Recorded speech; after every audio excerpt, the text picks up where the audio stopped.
Good evening. I told you I'd get fly fishing for pike this week, and here we are. On a wee stillwater trout fishery. Finished work a bit too late to be able to go to any sort of big lock or any sort of boat fishing. So I thought I'd come down here, a couple of hours.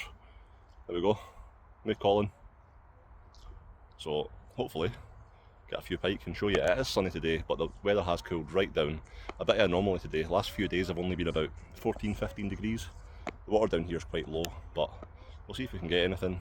I've got the 10 weight Vision Big Daddy, using a sort of gold, white, brown coloured bait fish. So we'll see if I don't get anything on that. Maybe size down a wee bit. Keep sizing down till we start hitting some fish. So we'll see you at the first cast. So here we go. Fly that I'm using. Wee bait fish pattern. I've got a sink 3 on just now, but I might change that to a floating. I've only got a sink 3 and a floating with me, so we'll see how we get on. So when I'm casting, you'll see me flicking my left arm. It's basically what you call a false cast. Because of the weight and the sort of bushiness of the flies that we use for pike fishing, you do have to kind of, just before your rod takes the full tension of the line and casts it out, you do a wee false cast to just basically break that tension, and then your rod will launch it forward, and the momentum of the rod will carry the rest of your line through.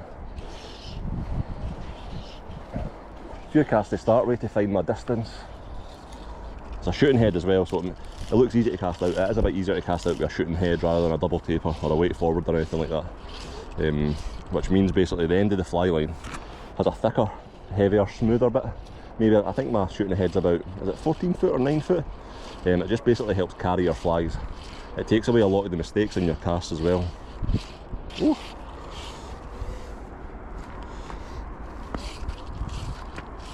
It's not that shallow in here, like.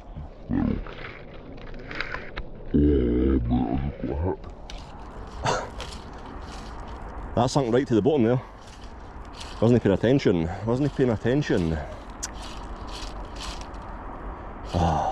Well, I think it was a hit. I'll check the hook. If it's blunt, it's probably a rock, but yeah, that felt like a good solid fucking boom. Let's see. No, hook's still sharp. So there we go. I'm going to let this sink for a wee bit.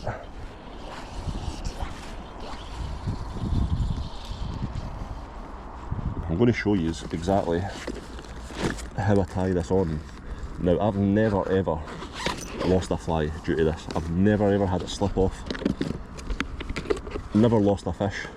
If anything, if I do snag when I'm trawling on a boat or something like that, it's usually the fluoro leader that breaks off. So we have this here. Don't know if you can see this. Okay, so I'm just cutting it back just by the loop. This is my fly box as well. Keep the wet ones separate so that they don't rust the other ones. So here we go. I've cut the loop off. There's one area. There we go. Take that one out. So like you say, I'll try and show you. I don't know if you'll be able to see it very well. A wee overhand knot in here. I'm going to choose. What am I going to choose? It's, none of my wee flies have 2 eyes, but I think we can deal with that. Has this got 2 eyes? Yeah, this one's got 2 eyes, and it's gold as well. Gold's always good in a bit of sun, so this is what I'm going to go for. So what we do is, we've got a wee overhand knot here. I'll just loop that like this and make another overhand knot. First knot goes through the eye. Well, it should go through the eye. Sometimes this can take a little bit of convincing to actually get it through there. Okay, so we have it like this, through the eye. Take your tag end, pass it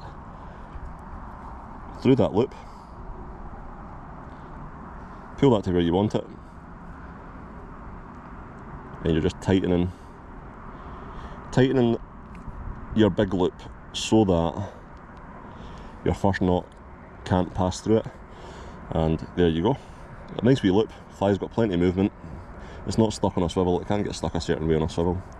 There you go, that is solid. Like I say, I have never ever had that knot fail. I've never had it snap off. I swear by it. I used to use the Vision ready-made leaders, or ready-made leaders with fast attach swivels, fast attach clips, but yeah, coated wire, that's another thing. It only works with coated wire. If you try and use that with strand wire, then the strand wire will just fray and it'll just slip through. At least with the coated wire, it does allow you, allows that not to bind and bite. So anyway guys, we'll see you at the next cast. Okay, so coming to the next wee spot, we'll see what the depth of the water's like in here. Yeah, we'll be able to get a cast in here, no bother. Looked at another spot, but it was just a bit too shallow, especially for fishing from the ground level. I'm just trying to have a look because it was one of these platforms back in the day that I seen a weird colour in the water, and I literally, one of these flies right here, I just dropped it in, and I was sitting jigging it away, talking to my mate, and all of a sudden my fly was gone. It turns out it was in the mouth of a 25-pound pike. So we'll see. This weed bed at the side here looks pretty good. The pike tend to like to sit on the side of the wind into a weed bed, so not directly in front of the wind, but what I found is they like to sit side on.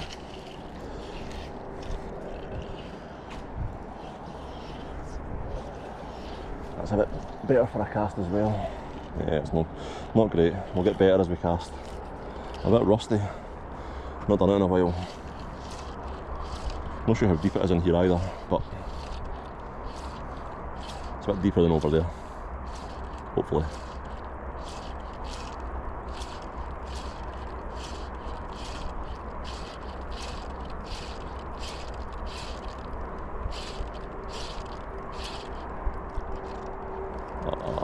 Yeah, I've caught that. I've caught the bushes behind me. Okay, so round the corner, that's where I was before. Just round here. Colin's still on the island. I like this. I like these weeds right in at the side. I'm assuming usually when it's high water you don't really see much of these, or they're a bit more sparse, but yeah, they're a bit dense here. Got a bit better back cast up here, so let's see if we can get fish a bit more effectively. Again, this is going to be quite a short cast just to get my line out and past the weeds. Just take some line out. Okay, so now we're fishing.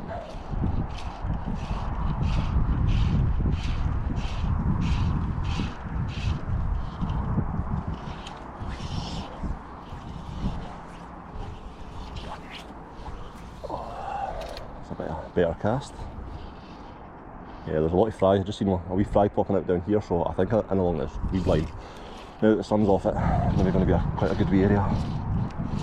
Mind you, I think the size of this water, you're probably going to get fry in most of the weed lines all the way around the water. It's quite featureless, so I feel like the fry will, the small fish, they will kind of stick to the banks for a bit of shelter. Especially as they've probably got the perch, the pike, and the trout all targeting them. There we go, we're getting somewhere with the casting now. Come up here a wee bit, so I'm a bit higher. Oh, you see that? Look at that, that was all the fry disappearing. That's got to be a pike in there.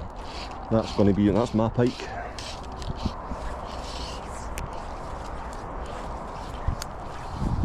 Right, let's get this pulled through there. That was a big scattering of fish, that. Quickly pull it through here, see if we can get anything, because nothing following in, get it back out there. So, don't do that. Okay, this time, come on, I'm hopeful. I wish I caught that on camera. That was a big scattering of fry. I reckon that was about 50, 60 small bait fish, all scattered on the surface at the same time, which probably tells me there's a pike quite close to them that's just took a swipe and tried to munch a few. Hopefully it's still hungry. Could be a trout, could have been a trout, but with the amount of fish that was there, I reckon that's a pike. Nothing doing. Keep casting back the way I was, and hopefully, if we see some more of that, we'll do it. Mate, I just seen about 100 fry about 10 minutes ago, just fucking all scattered out the water in here.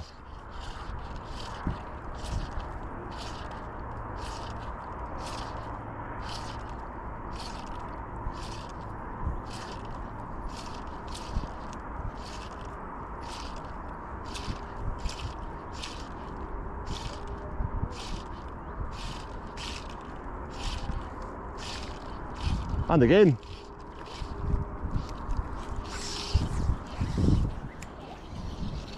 There we go, I got that one on camera. Right, this time. Don't know if that was a trout or a pike like, but we'll take it because if it's predatory it'll be a decent size. But are they just concentrating on the super small stuff?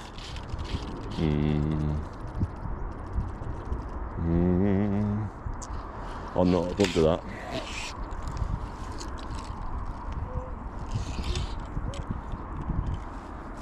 I 100% believe that was the same fish. So, it's a major point. We've found the fry. Find the fry, find the pike. Find the other fish, generally find the pike.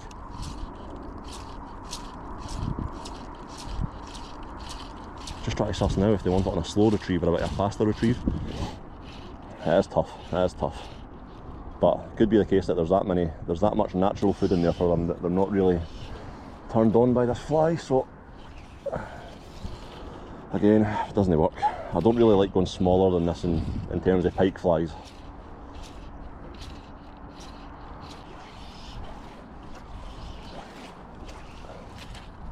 Yeah, let's get this reeled in. Move around, the sun's almost behind that hill there.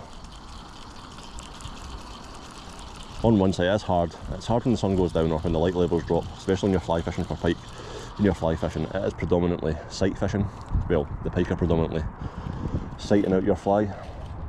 Whereas when you use lures, you can get flies with rattles and stuff like that in them, but yeah, they're a bit more expensive. Okay, so we're going to see Colin and we'll move around.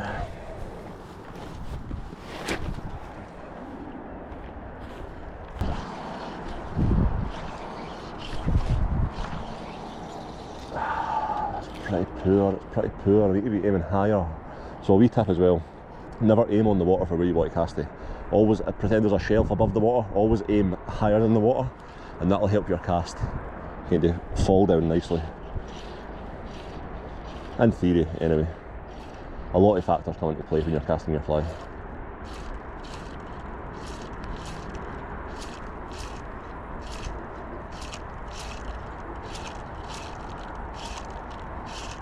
In the summer, when it's a warm wind, I am quite a believer of follow the wind. Follow the wind, follow the fish.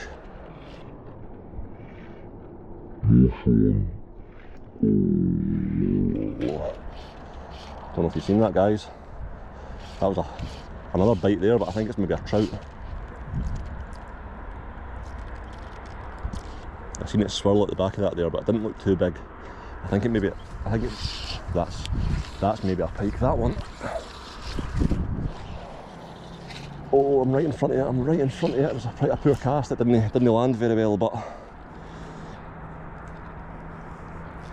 we'll crack on. And I've got a tangle on my line.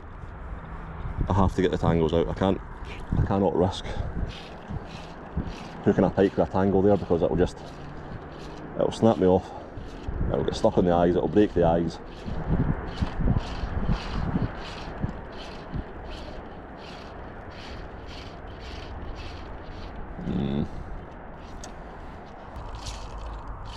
Oh, getting eaten alive by the midges. So if you can see them, I don't know if you'll be able to see them in the sun. These are the midges. They're absolutely tiny wee microscopic flies, but in Scotland it's not so bad when it's dry, but if you get a night with no wind at all, and it rains a wee bit and it stops and it's a wee bit damp, oh, they're absolutely terrible. And they bite as well. They bite in their numbers. Try and see if you can see any of them there.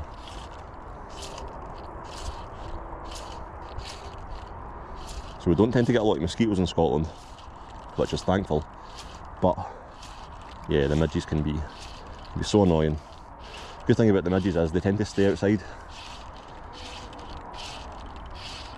They hatch from the mud, from wet grass and stuff like that. So they hatch, they rise, then they fall and either get eaten or die. I think their lifespan's only something like 2 or 3 days, but they're a vital part of the ecosystem. So a lot of the smaller things will feed on the midges.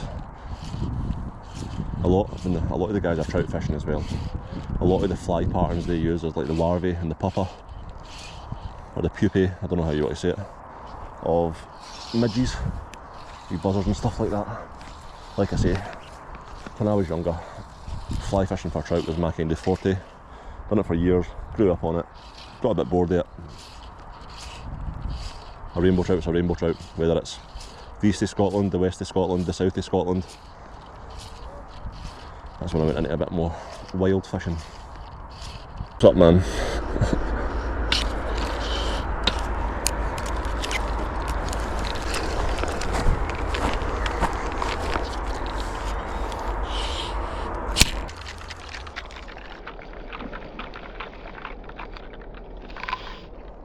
Oh, there's a pike. Just about to reel in there too. Go for it. Get it for that side, I'll fucking... See if we can get this on camera. Yeah, poor cast. Poor for me.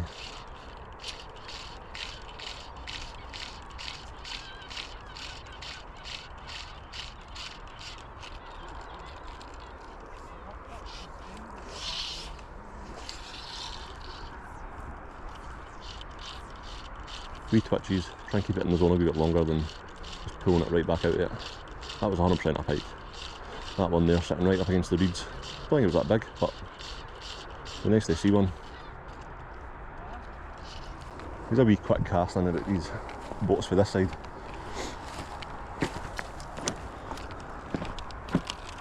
Thought we were getting a fish there. Thought that was just striking into a fish.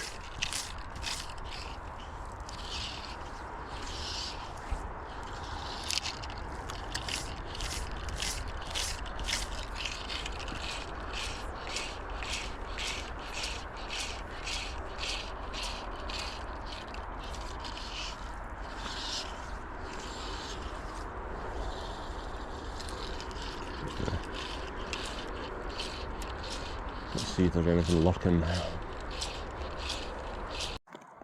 Oh well guys, there you have it. Another blank, unfortunately. Again, 2 hours after work, not ideal, but it is coming. I will catch a big fish, and do you know what? When I do, I'm going to give away a £100 Angling Direct voucher. Don't know the details yet, but I will work out how to do it. And I'm not going to put any sort of criteria on how big this fish is going to be. I'm going to decide there and then. Different methods of fishing, I mean different big fish. Fly fishing, maybe a £15 pike. Lure fishing, maybe sort of upwards of that. If I catch a big pike on the perch gear, maybe looking at sort of £8. Big brown trout for the river, £4 plus. £3 plus perch, £2.5 perch. I don't know, I'll deal with it when I get it. So keep watching, because like I say, it could happen in any video. But thanks again guys. Hopefully you took a wee thing for this video. Hopefully you tune in again, and I'll see you at the next cast.